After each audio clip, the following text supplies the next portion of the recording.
Meritíssima juíza, doutor promotor de justiça, trata-se de ação penal em que se imputa ao acusado a prática dos delitos nas condutas incursas nos tipos penais previstos no artigo 121, parágrafo 2º, inciso 4º e 6º, bem como no parágrafo 2º-A, inciso 1º, todos do Código Penal em sua modalidade tentada, ainda no artigo 125 do Código Penal, em sua modalidade tentada, na forma do artigo 69 do Código Penal, e ainda no artigo 147, acumulado com o artigo 61, inciso 2º, a linha F, ambos do Código Penal, na forma do artigo 7º, inciso 2º da Lei 11.340. A denúncia foi recebida em 7 de fevereiro de 2023. Devidamente citado, o acusado apresentou resposta à acusação em 14 de março de 2023. Verificada a ausência de requisitos autorizadores da absolvição sumária, foi determinado o prosseguimento do feito, passando-se a instrução. Durante a audiência de instrução e julgamento, realizada em 29 de março de 2023, foram ouvidas as declarações do informante, Sr. João de Souza, e da vítima menor. As partes dispensaram a oitiva da testemunha ausente, Sr. Marcos Pereira de Sena, o que foi homologado pela meritíssima juíza. Seguiu-se com a qualificação e o interrogatório do acusado, Emerson Clemente. Ao final da audiência de instrução e julgamento, em sede de alegações finais orais, a acusação pugnou pela pronúncia do acusado nos termos da denúncia e pela emendatio libelli, com o acréscimo da tipificação do artigo 125 do Código Penal, quer seja o aborto provocado por terceiro em sua modalidade tentada. Já a defesa requereu a impronúncia com fundamento na carência de provas e ainda pela liberdade provisória com aplicação de medidas cautelares diversas de prisão. Ademais, aos dias 14 de abril de 2023, em ocasião de decisão de saneamento e organização, com o fim de se evitar eventual alegação de atuação deficiente, a defesa à época nomeada e, por consequência, nulidade processual, foi convertido o julgamento em diligências, abrindo vista ao Ministério Público para o aditamento da denúncia. A denúncia foi aditada e, após a nomeação deste defensor, que vos fala, intimado a se manifestar quanto ao aditamento da denúncia e, portanto, pugnou a defesa pelo não recebimento do aditamento da denúncia.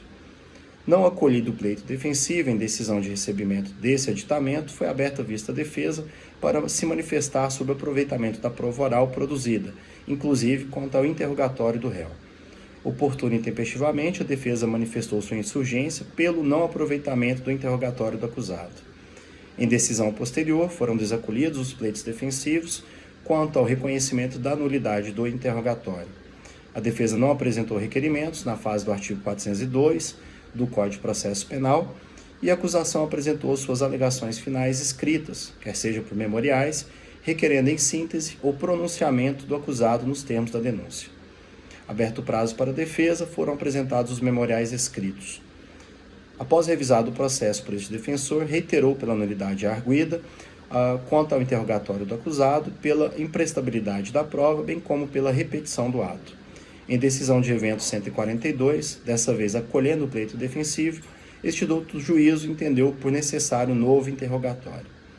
Pois bem, segundo consta a denúncia, a qual oferecida em 3 de fevereiro de 2023, o acusado teria, supostamente, aproveitando-se da relação de afeto pré-existente por razões da condição do sexo feminino e valendo de recurso que teria dificultado a defesa da ofendida, tentado matar a menor Dátila Lohane, sua companheira de longa data, grávida à época de 3 meses,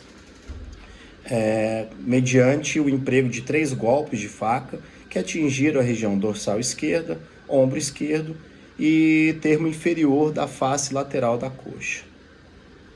Da audiência de instrução e julgamento, não se fizeram presentes as testemunhas policiais Marcos Pereira de Sena e o Anderson Oliveira da Silva em fase judicial, inquiridos, nesse caso, exclusivamente na fase administrativa, não sendo este meio de prova idôneo como prova, já que não produzido em juízo. Quanto à inquirição de João de Souza Silva, informante, genitor da vítima, relatou que a vítima havia lhe dito, tão somente. Logo, a acusação se baseia exclusivamente no depoimento da vítima. Ainda entende a defesa que não restou comprovada a qualificadora do uso do recurso que tenha dificultado a defesa da vítima face à vantagem física natural e pelo emprego de uma gravata, quer seja a esganadora. Ocorre que, pelas declarações da vítima, o casal já estava discutindo, já estava em vias de fato, já haviam arremessado objetos um no outro. Inclusive, a vítima arremessou uma faca de serra na direção do acusado. Seriam essas as palavras da própria vítima. Logo, não há que se falar em ausência de sobreaviso. O cenário era de uma fervorosa discussão, uma briga de casal intensificada por mútuas agressões físicas. A vítima não foi pega de surpresa. Ademais, o legislador, quando pensou na qualificadora do inciso 6º do parágrafo 2º do artigo 121 do Código Penal, quer seja o feminicídio, que é aquele cometido contra a mulher por razões da condição do sexo feminino, foi pensado justamente no fato da desproporcionalidade entre o porte físico e força quando comparado à figura masculina e feminina. Logo, não há que se falar em qualificar o crime no inciso 4º, quer seja a traição de emboscada ou mediante dissimulação, ou de outro recurso que dificulte ou torne impossível a defesa da vítima, pelo simples fato de existir uma desproporcionalidade física e de força entre o acusado e a vítima. Essa desproporcionalidade é tutelada pela figura do tipo penal feminicídio. Nesse ponto, entende a defesa por imprescindível o decote da qualificadora do inciso 4º do parágrafo 2º do artigo 121 do Código Penal. Já em se tratando da qualificadora do feminicídio, aquela prevista no artigo 6º do parágrafo 2º do artigo 121 do Código Penal, ou seja, o homicídio cometido contra a mulher por razões da condição do sexo feminino, preceitua o artigo 2º do parágrafo 2º-A do artigo 121, que há razões de sexo feminino quando o crime envolve violência doméstica e familiar, inciso 2º, menosprezo ou discriminação à condição de mulher. Segundo o professor, segundo os ensinamentos do professor Rogério Sanches Cunha e Ronaldo Batista Pinto, ambos promotores de justiça, a qualificadora do feminicídio é subjetiva, pressupondo, para tanto, a motivação especial. O homicídio deve ser cometido contra a mulher por razões da condição do sexo feminino. Mesmo no caso do inciso 1º do parágrafo 2º-A, fato de que a conceituação de violência doméstica e familiar ser um dado objetivo extraído da lei, não afasta essa subjetividade.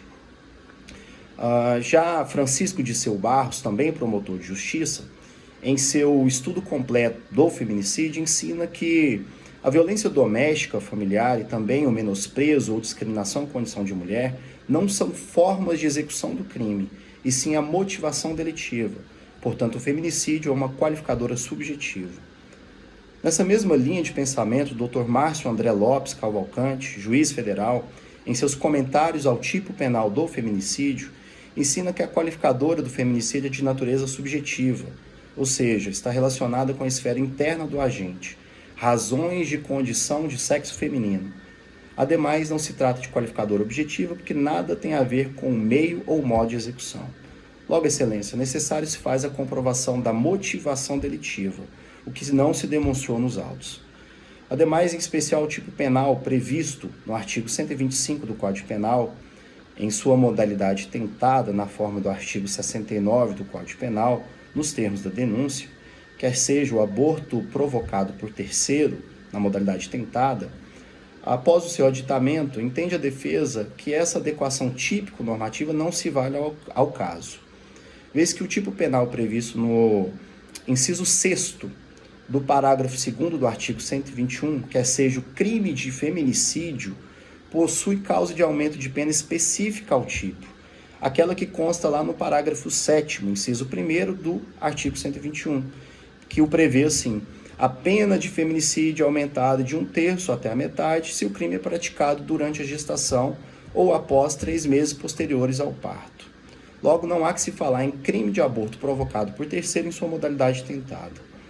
Em se tratando do crime de ameaça, entende a defesa pela narrativa da vítima que não houve a comprovação de eventual ameaça que tivesse a aptidão de lhe causar medo. Ela disse que saiu do banheiro após o acusado ter lhe dito que nada mais faria, que chegaram a se deitar, que após o acusado ter dormido, pegou suas coisas e saiu de casa. Logo, não restou demonstrada ameaça, pois a conduta do acusado não se voltou para infundir medo na vítima. Assim o sendo, Excelência, com todo o respeito e admiração que tenho por esse juízo, bem como a essa promotoria, entende a defesa que nessa fase, quer seja o sumário de culpa, não há indícios suficientes de autoria de modo a lastrear eventual sentença de pronúncia, de modo que se requer a impronúncia do acusado.